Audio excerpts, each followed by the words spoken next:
Hello everyone, কেমন আছো তোমরা সবাই? আশা করি খুব ভালো আছো, আর আমিও খুব ভালো আছি। আর এখন দেখো একদম সকাল, এখন 6টা বাজে, চারিদিকে একদম কুয়াশা। তাড়াতাড়ি উঠে পড়েছি, আর আমার স্নান আরে সবই সারা হয়ে গেছে।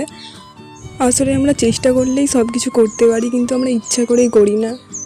আসলে আমাদের 3টে হাত, তাই আমরা সবসময় অজুহাত খুঁজি কিছু করার আগে, যে আমরা এটা করতে পারবো না, ওটা করতে পারবো না।